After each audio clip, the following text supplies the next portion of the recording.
Shalom, saudaraku yang dikasihi oleh Tuhan kita Yesus Kristus. Jumpa lagi dengan saya, Bram Manaha. Dan kali ini kita akan membahas sebuah topik, yaitu saran Yahya Waloni dikabulkan Yesus, membuktikan Yesus adalah Tuhan. Saudara, Yahya Waloni pernah berdakwah di hadapan para pendengarnya, dan dengan nada olokan dia katakan bahwa kalau orang Kristen tersinggung dengan ceramah-ceramahnya dan juga Ustadz Abdul Somad, maka lapor sama Yesus supaya mereka ditangkap, begitu. Oleh karena itu, sebelum kita bahas lebih jauh daripada topik ini, mari kita dengarkan terlebih dahulu apa yang dia katakan. Kalau dia Kristen tersinggung, Ustadz Somad bicara, ya lapor ke Tuhanmu. Assalamualaikum sus, kepada Yesus. Ini kami mengadu sus, ini Yahya Waloni setiap kali ceramah singgung-singgung akidah kami, tolong dihukum dia. Dia kan Tuhan, kata Kristen. Nah kalau Yesus tidak jawab satu kali 24 jam, besoknya bilang lagi, Assalamualaikum Tuhan, lapor kepada Tuhan. Saya nggak suka nih Somad dengan Yahya. Setiap ceramah mereka begini begitu, nyinggung salib. Dan nanti Tuhan jawab. Kita sudah mendengarkan ya apa yang merupakan celotehan daripada Yahya Waloni dengan gaya olokannya ya.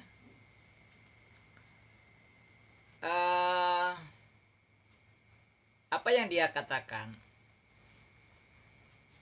Respon orang Kristen pasti berbeda-beda karena setiap orang itu dengan karakteristik, pola pikir, respon yang berbeda-beda. Mungkin ada orang Kristen yang kesal lalu berdoa. Berdoanya itu mungkin gaya Raja Daud. Ketika ia diolok, ketika ia diperlakukan dengan tidak semena-mena, Daud berdoa di dalam Mazmur pasalnya yang ke-28, ayatnya yang ke-4, yang bunyinya, ganjarilah mereka menurut perbuatan mereka dan menurut kelakuan mereka yang jahat. Ganjarilah mereka setimpal dengan perbuatan tangan mereka. Balaslah kepada mereka apa yang mereka lakukan. Jadi mungkin saja ada orang Kristen yang berdoa untuk Yahya Waloni seperti itu. Seperti apa yang dikatakan oleh Raja Daud. Ataupun di dalam Mazmur pasal 94 ayat 1-2 dikatakan di sana, ya Allah pembalas, ya Tuhan, ya Allah pembalas, tampillah, bangunlah ya hakim bumi, balaslah kepada orang-orang congkak apa yang mereka lakukan. Jadi apa yang dilakukan oleh Yahya Waloni menunjukkan kecongkakan dia, seolah tidak ada yang bisa menghambat dia, atau mungkin dia merasa bahwa dia di tengah-tengah agama yang mayoritas, jadi seenak udel untuk mengolok dan sebagainya, sehingga orang Kristen sebagai orang minoritas mungkin tidak bisa berbuat apa-apa. Jadi mungkin doa, ada orang Kristen yang berdoa seperti itu.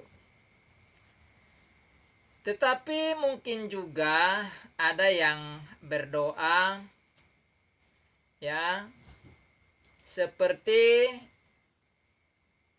Yesus Kristus, seperti apa yang dicontohkan oleh Yesus Kristus ketika diperlakukan dengan tidak semena-mena. Sebagaimana yang tertulis di dalam Lukas pasal 23 ayat 34. Dikatakan di sana, Yesus berkata, "Ya Bapa, ampunilah mereka sebab mereka tidak tahu apa yang mereka perbuat." Dan mereka membuang undi untuk membagi pakaiannya.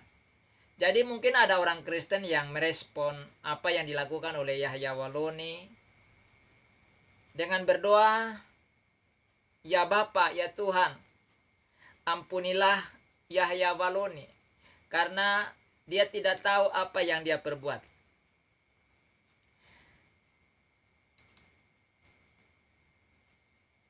Atau mungkin mereka berdoa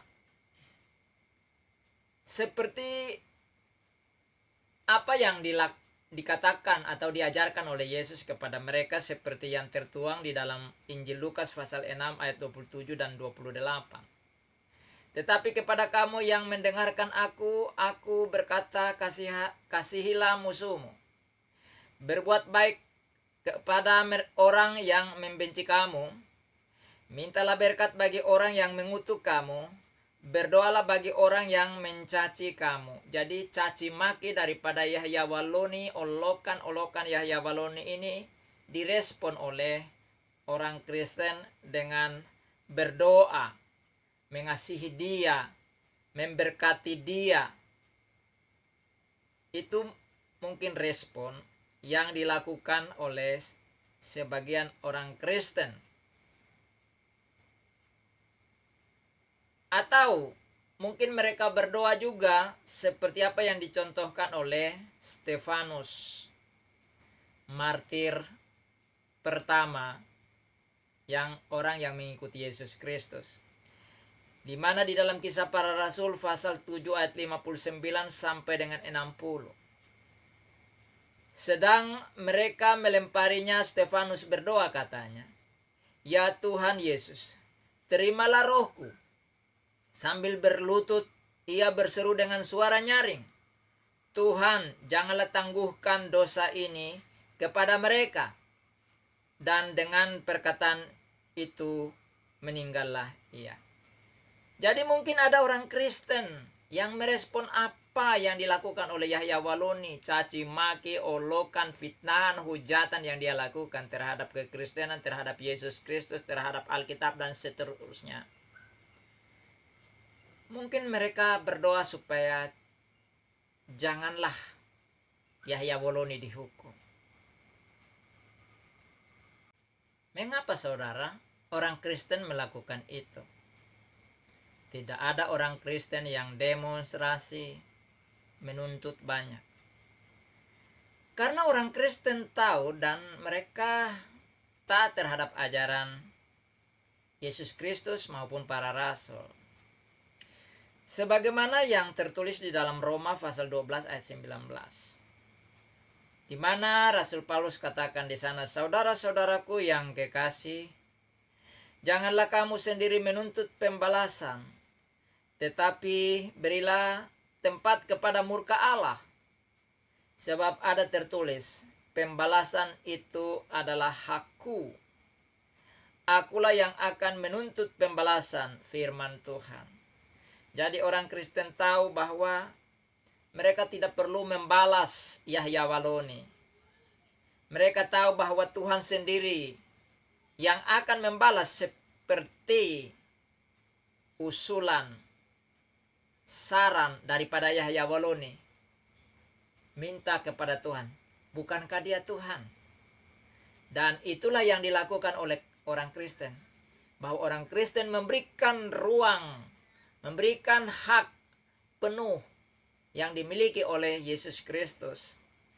Biarlah dia sendiri yang akan memurkai siapapun yang menghujat dirinya. Karena pembalasan itu hak mutlak daripada Tuhan. Jadi kami tidak perlu membela Tuhan kami. Kami tidak perlu minta dibela oleh siapapun. Tidak perlu. Kami tidak perlu mengusulkan untuk buat undang-undang penistaan agama dan seterusnya. Atau mendirikan Front Pembela Kristen FPK semacam itu. Atau semacamnya. Tidak perlu. Yesus sendiri sebagai Tuhan dan Hakim. Dialah yang akan menuntut pembalasan. Sebagaimana permintaan dari Yahya Waloni.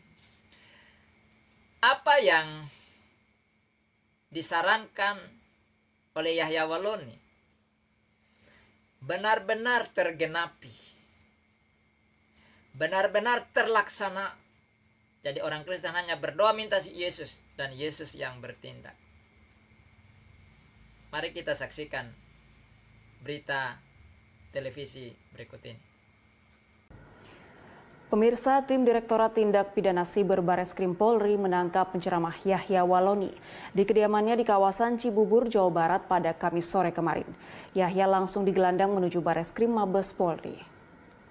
Penceramah Yahya Waloni tiba di Bareskrim Polri pada Kamis malam pukul 18.25 waktu Indonesia bagian Barat. Dikawal ketat tim Direktorat Tindak Pidana Siber Bareskrim Polri. Penceramah Yahya Waloni ditangkap terkait kasus dugaan penodaan agama.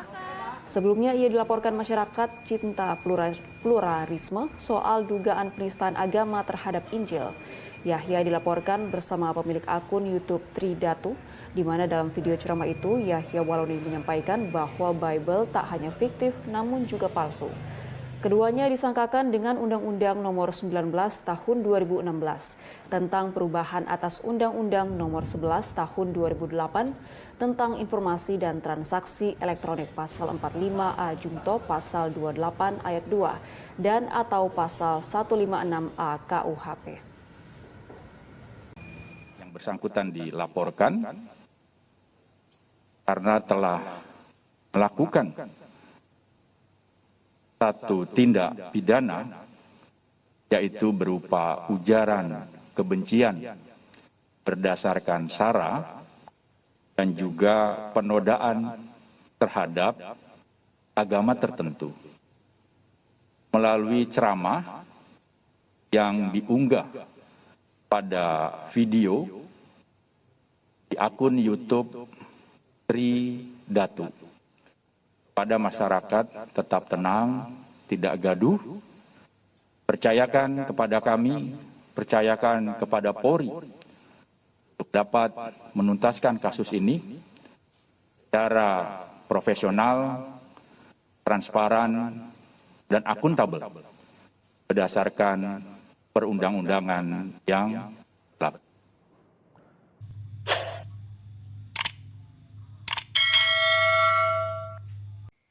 Apa yang menjadi permintaan Yahya Waloni, saran Yahya Waloni untuk orang Kristen lakukan berdoa kepada Yesus seperti yang saya uraikan tadi, dan Yesus merespon ya, membuktikan bahwa dia adalah Tuhan ya, untuk menjawab setiap permintaan daripada umatnya ya, sehingga Yahya Waloni ditangkap. Tapi lucunya, setelah Yesus melaksanakan doa orang Kristen, Yahya Waloni mendadak jantungnya membekak sehingga harus terburu-buru dilarikan ke rumah sakit Kramat Jati yang adalah milik Polri sendiri. Dia ini sama dengan para politikus, para koruptor yang ketika tertangkap alasannya sakit, kurang sehat, banyak urusan dan lain sebagainya. Atau sama dengan para penjahat-penjahat yang sok berani, yang menantang-nantang polisi dan seterusnya.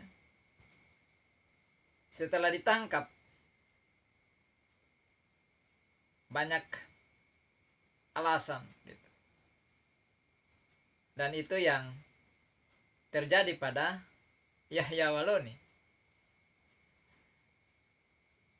Karena itu kami tidak perlu untuk berupaya melaporkan ya ke pihak kepolisian. Justru yang melaporkan Yahya Waloni bukan orang Kristen, tapi kelompok masyarakat yang menamakan diri sebagai pencinta pluralisme di Indonesia. Kelompok yang cinta akan kebersamaan ya. Itu terdiri dari Hindu, Buddha, Kristen, Islam gitu. Jadi Yesus punya 1001 macam cara untuk membungkam para penghujat dirinya. Mari kita dengarkan berita berikut ini. Informasi terbaru soal kasus penodaan agama yang menjerat Yahya Waloni, kita akan bergabung dengan jurnalis Kompas TV, Francisco Donasiano. Sisko, Yahya Waloni belum ditahan hingga kini, apa pertimbangan polisi? Ya, selamat petang Ibrahim dan juga saudara. Dari informasi terkini yang bisa kami sampaikan kepada Anda bahwa saat ini pihak kepolisian juga telah mengantarkan dari penceramah Muhammad Yahya Waloni yang merupakan tersangka terkait dugaan kasus ujaran kebencian berdasarkan sara dan juga penodaan agama, dalam hal ini adalah agama Nasrani.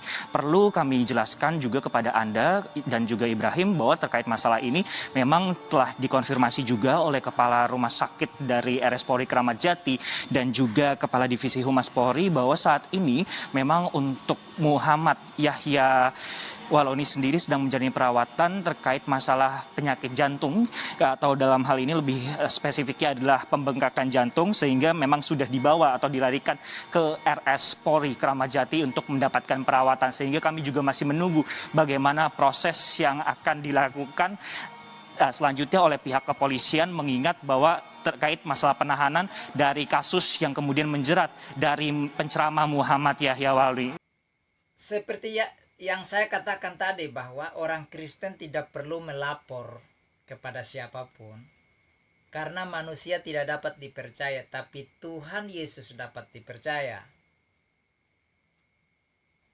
Itulah sebabnya orang Kristen melakukan apa yang dilakukan oleh Yahya Waloni.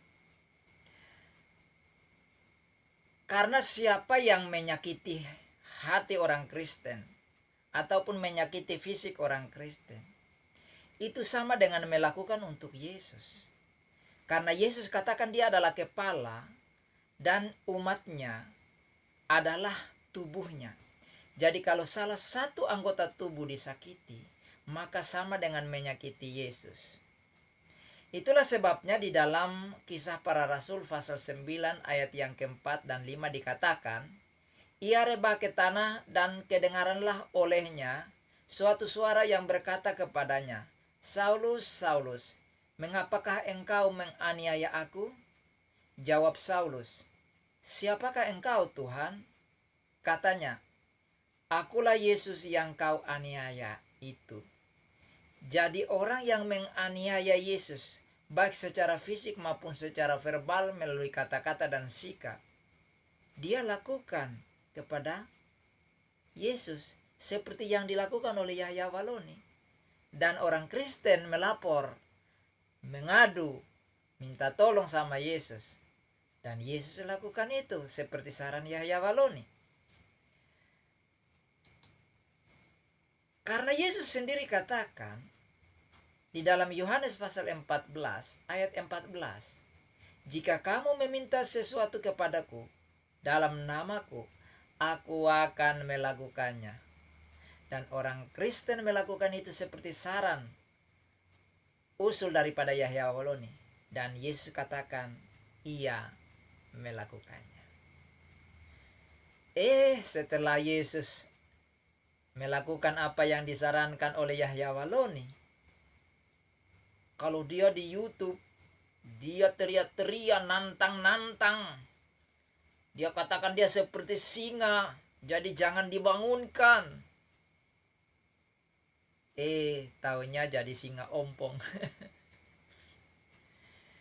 Dia ketika disidangkan, dia minta maaf sama